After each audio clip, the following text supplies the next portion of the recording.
Mad mafia ఈ రోజు ముచ్చట ఏంటంటే ముందుగా చిన్న డిస్క్లైమర్. రాడీ బాయ్ ఫ్యాన్స్ ఎవరైనా ఉంటే వీడియోని స్కిప్ చేసేయండి, ఎందుకంటే తర్వాత మీకే అర్థమవుతుంది. అండ్ ఇంకా మెయిన్ మసాలాలోకి ఎంటర్ అయిపోతే ఫ్యామిలీ స్టార్. అండ్ ఈ మూవీ ఎలా ఉన్నది అనేది పక్కన పెడితే ఈ మూవీకి మన కొండనిచ్చిన ఓవర్ హైప్స్ గురించి అండ్ ఎలివేషన్స్ గురించి మాట్లాడుకోవాలి. అసలు కొండన్న ప్రతి మూవీకి ఇలానే ఓవర్ హైప్స్ అండ్ ఎలివేషన్స్ ఇస్తాడు, బాల్తో పడతాడు, మళ్ళీ నేనే తోపును అంటాడు. అండ్ ఈసారి 300 కోట్లు పక్కా అంట. అండ్ ఆయన బల్బు కాదంట, కాన్ఫిడెన్స్ అంట. అది కాన్ఫిడెన్స్ కాదు భయ్య, ఓవర్ కాన్ఫిడెన్స్. అండ్ ఈ మూవీ ఎలా ఉందో మీరే కామెంట్ చేసి చెప్పండి ఫ్రెండ్స్. అండ్ ఇంకా మన దిల్ రాజు గారు ఈ కొండన్న స్పీచ్ ఇచ్చేటప్పుడు ఏంటికి ఏమైనా పిచ్చి పట్టిందా ఇలా వాగుతున్నాడు అని చూస్తున్నాడు, ఏంటి ఎంత ఓవర్ యాక్షన్ చేస్తున్నాడని. అండ్ మన కొండన్న ఒక హీరోని బాగా వేసుకున్నాడు. అదేమనంటే వాళ్ళు 200 కోట్లు కొడితే మనం కొట్టలేమా ఏంటి అన్నట్టు. ఆ హీరో ఎవరంటే నాకైతే అది మన సిద్ధు జొన్నలగడ్డ అన్నేమో అనిపిస్తుంది. అండ్ డీజే టిల్లు మన దాని సీక్వెల్కి వచ్చిన టిల్లు స్క్వేర్ కూడా సూపర్ డూపర్ హిట్స్గా నిలిచాయి. అందుకే కొండన్న అలా అనడేమని నాకు అనిపిస్తుంది. మీ అభిప్రాయాలు ఏంటో కామెంట్ చేసి చెప్పండి. కొంతమంది హీరోస్ మూవీస్ ఉంటాయి, అప్పటి వరకు ఈ హీరోస్ ఫ్లాప్స్తో ఉంటారు, బట్ ఆ మూవీ వచ్చి గ్రేటెస్ట్ కంబ్యాక్గా నిలుస్తుంది. అలాంటి హీరోస్ ఎవరో తెలుసుకుందాం. ఇది పార్ట్ 1 మాత్రమే, పార్ట్ 2 నెక్స్ట్ వీడియోలో వస్తుంది. ముందుగా ఎన్టీఆర్ గారి శక్తి మూవీ ఎంత పెద్ద డిజాస్టర్ మనందరికీ తెలిసిన విషయమే. నెక్స్ట్ ఊసరవల్లి అబోవ్ యావరేజ్గా నిలిచింది. తర్వాత వచ్చిన దమ్ము ఫ్లాప్ అయిందని మనందరికీ తెలిసిన సంగతే. తర్వాత బాద్షా, చాలామంది బాద్షా హిట్ అనొచ్చు, బట్ బాద్షా కలెక్షన్స్ ప్రకారం అబోవ్ యావరేజ్గా నిలిచింది. అందుకే ఈ లిస్ట్లో పెట్టడం అయితే జరిగింది. తర్వాత రామయ్య వస్తావయ్య, ఈ సినిమా కూడా రామయ్య వస్తావయ్య ఫ్యాన్స్ నిరాశ అయితే పరిచింది. తర్వాత వచ్చిన రభసా మూవీ ఫ్లాప్ అవడంతో ఇంకా ఎన్టీఆర్ గారి పని అయిపోయింది, ఈయన సినిమాలు ఆపేస్తే బాగుండు, బృందావనం తర్వాత ఒక్క హిట్ కూడా లేదు అన్న టైంలో వచ్చిన మూవీయే టెంపర్. అసలు అప్పటి వరకు ఈ సినిమాలు తీసిన ఎన్టీఆర్ గారిన ఈ సినిమా తీసింది అన్నట్టుగా ఎన్టీఆర్ గారు దీంట్లో పర్ఫామ్ చేశారు. ఇప్పుడు మనం ప్రభాస్ గారి గురించి మాట్లాడుకోబోతున్నాం. బాహుబలి లాంటి మూవీస్ తీసిన తర్వాత ఒక కొత్త డైరెక్టర్తో ప్రభాస్ గారు వస్తున్నారన్నప్పుడు మనకి ఎంత ఎక్స్పెక్టేషన్స్ అయితే ఉంటాయో అంతే ఎక్స్పెక్టేషన్తో రిలీజ్ అయిన మూవీ సాహో. బట్ సాహో ఎంత పెద్ద డిజాస్టరో అండ్ ఫ్యాన్స్ని ఎలా నిరాశపరిచిందో మనందరికీ తెలిసిన సంగతే. తర్వాత ఒక ప్యూర్ లవ్ స్టోరీతో వచ్చిన మూవీ రాధేశ్యామ్, ఇది కూడా ఫ్లాప్ అయిన సంగతి తెలిసిందే. తర్వాత రామాయణం బ్యాక్డ్రాప్లో వచ్చిన మూవీ ఆదిపురుష్ కూడా ఫ్యాన్స్ని నిరాశపరిచిందని తెలిసిందే. ఇంకా ప్రభాస్ గారు ఏంటి ఇలాంటి మూవీస్ తీస్తున్నారు అనే టైంలో వచ్చిన మూవీ సలార్. అసలు ప్రభాస్ గారైనా ఈ సినిమాలో యాక్ట్ చేసింది అన్నట్టుగా ప్రశాంత్ నీల్ గారు ప్రభాస్ గారిని చూపించారు. అసలు ఆ ఎలివేషన్స్కి ఫ్యాన్స్కి అయితే గూస్ బంప్స్ వచ్చాయి. మూవీస్ అంటే చూసి ఎంజాయ్ చేయడం మాత్రమే కాదు, కొన్ని మూవీస్ మన హార్ట్కి టచ్ అయ్యేలా అండ్ చాలా ఎమోషనల్గా ఉంటాయి. అలాంటి మూవీస్ గురించి మనం ఈ వీడియోలో తెలుసుకోబోతున్నాం. నేనేమైనా మూవీస్ మిస్ అయ్యి ఉంటే మీరు కామెంట్ చేసి చెప్పండి. ముందుగా సనం తేరీ కసం మూవీ. ఈ మూవీ చాలా ఎమోషనల్గా ఉంటుంది. అండ్ రాజారాణి, ఆ తర్వాత మన తెలుగు మూవీ అయిన మహానటి, ఇది కూడా చాలా ఎమోషనల్గా ఉంటుంది. ఆ నలుగురు, మన తెలుగు వాళ్ళు దాదాపు ఈ మూవీ చూసేసే ఉంటారు, అంత ఎమోషనల్గా ఉంటుంది.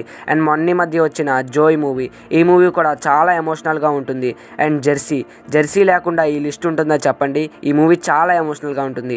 అండ్ నిన్ను కోరి, నాని గారి మూవీస్ ఈ లిస్ట్లో చాలా ఎక్కువ ఉంటాయి, ఎందుకంటే ఆయన తీసేవే ఎమోషనల్ మూవీస్ కాబట్టి. అండ్ 777 చార్లీ, ఈ మూవీ కూడా ఎమోషనల్గా ఉంటుంది. అండ్ సీతారామం, ఈ మూవీ లేకుండా కూడా ఈ లిస్ట్ ఉండదు, ఎందుకంటే ఈ మూవీ అంత ఎమోషనల్గా ఉంటుంది.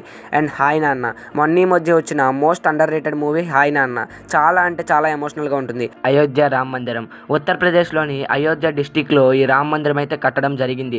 అయోధ్యలోనే ఎందుకు కట్టారు అంటే చాలామందికి తెలిసే ఉంటుంది. అయోధ్యలో ఎందుకు కట్టారంటే అయోధ్యని రాముడు పుట్టిన స్థలంగా భావిస్తారు. ఈ అయోధ్య రామ మందిరం మొత్తాన్ని నగర స్టైల్లో కట్టడం జరిగింది. అయితే అయోధ్య నగరం యొక్క హైట్ వచ్చేసి 161 ఫీట్, లెంత్ వచ్చేసి 360 ఫీట్ అండ్ విడ్త్ వచ్చేసి 235 ఫీట్. అయోధ్య రాముని దర్శించుకోవడానికి రోజుకి దాదాపు 1,00,000 మంది భక్తుల దాకా విచ్చేయచ్చు. అయితే మీకు అయోధ్య అక్షింతలు వచ్చాయా? వచ్చినట్లయితే ఈ వీడియోని అయితే లైక్ చేయండి. అండ్ అందరూ కామెంట్స్లో జై శ్రీరామ్ అని కామెంట్ చేయండి. అయోధ్యని కట్టడానికి 500 సంవత్సరాలు ఎందుకు పట్టింది, అయోధ్యలో జరిగిన గొడవ ఏంటి అనే మొత్తం ఫుల్ వీడియోని నేను అప్లోడ్ చేస్తాను. ఐపీఎల్ గురించి మీకు తెలియని కొన్ని ఇంట్రెస్టింగ్ ఫ్యాక్ట్స్. ఐపీఎల్ 2008లో మొదలైంది. ఇప్పటివరకు 15 సీజన్లు జరిగినాయి, ఇప్పుడు జరిగేది 16వ సీజన్. అయితే ఐపీఎల్లో కొంతమంది ఫాస్టెస్ట్ బౌలర్స్ ఫాస్టెస్ట్ డెలివరీస్ ని రిలీజ్ చేశారు. ఆ బౌలర్స్ వీళ్ళే. రీసెంట్ గా మయాంక్ యాదవ్ ఆ రికార్డ్ ని బ్రేక్ చేసి తనను తాను ఫస్ట్ ప్లేస్ లో నిలుపుకున్నాడు. మళ్ళీ తనకు తానే ఆ రికార్డ్ ని బ్రేక్ చేసుకున్నాడు. అయితే ఎప్పుడైనా ఆలోచించారా, ఇలా బాల్ 154, 153 పలానా హైయెస్ట్ స్పీడ్ లో రిలీజ్ అయ్యేది, ఆ పర్ఫెక్ట్ స్పీడ్ అనేది ఎవరు చెప్తున్నారు, ఎలా తెలుస్తుందని ఎప్పుడైనా ఆలోచించారా? అయితే T20s లో, ODIs లో, టెస్ట్ మ్యాచెస్ లో వాడే బాల్స్ కోకోబుర్రా కంపెనీ వాళ్ళు తయారు చేస్తారు. ఈ కోకోబుర్రా వాళ్ళు తయారు చేసే బాల్స్ లో లోపల చిన్న చిప్ లాంటిది ఉంటుంది. ఆ చిప్ వల్లే ఒక బౌలర్ బాల్ రిలీజ్ చేసిన తర్వాత అది బ్యాట్స్మెన్ వైపు ఎంత వేగంగా దూసుకు వెళ్తుందని తెలిసేది. ఇలా అన్ని ఫార్మాట్స్ లో అయినా జరుగుతుంది. And me favourite IPL team ఏదో కామెంట్ చేసి ఈ సంవత్సరం ఏ టీం కప్పు కొడుతుందో కూడా కామెంట్ చేయండి. ఈ ఇన్ఫర్మేషన్ మీకు నచ్చినట్టయితే లైక్ చేయండి. DDLG దిల్వాలే దునీలియా లే జాయింగే. ఈ సినిమా వచ్చి 30 సంవత్సరాలు అవుతుంది, అయినా ఈ సినిమాని ఎవ్వరూ మర్చిపోరు. 80s 90s కిడ్స్ అయితే అస్సలు మర్చిపోరు. ఇప్పటికీ కొన్ని థియేటర్స్లో ఈ మూవీ రన్ అవుతుందంటే మీరు నమ్మరు. అయితే ఈ సినిమాలో రుక్ జావో అనే ఒక సాంగ్ ఉంటుంది. ఆ సాంగ్లో షారుఖ్ ఖాన్ కాజల్ డ్యాన్స్ వేస్తూ ఉంటారు. లాస్ట్లో షారుఖ్ ఖాన్ కాజల్ ఇలా హోల్డ్ చేస్తాడు, తర్వాత కాజల్ని సడన్గా కింద పడేస్తాడు. నాకు అర్థం కాలేదు సార్. అప్పుడు కాజల్ రియాక్షన్ అనేది చాలా దారుణంగా ఉంటుంది. డైరెక్టర్ ఇలా ఎందుకు చేశాడంటే, డైరెక్టర్ షారుఖ్ ఖాన్ ఒక్కడితోనే అలా చేయమని చెప్తాడు, కాజల్తో చెప్పడు. ఎందుకనంటే కాజల్ ఫేస్లో రియల్ ఎక్స్ప్రెషన్స్ చూడడానికి అలా చేస్తాడు డైరెక్టర్. కానీ కాజల్ అప్పుడు ఎంత ఫీల్ అయిందో. ఒకవేళ మీరు ఆ ప్లేస్లో ఉంటే ఏం చేస్తారో ఖచ్చితంగా కింద కామెంట్ చేయండి ఫ్రెండ్స్. అలాగే చాలామంది మన ఛానల్ని సబ్స్క్రైబ్ చేసుకోకుండానే చూస్తున్నారు. నేను అందరిలాగా మీకు అమ్మిష్టం ఉంటే లైక్ చేయండి, అది చేయండి, ఇది చేయండి అని చెప్పను. ఒకవేళ మన ఛానల్లో కంటెంట్ నచ్చితేనే మనకు ఫాలో అవ్వండి, సబ్స్క్రైబ్ చేసుకోండి. బెల్ ముఖ్యం బిగులు.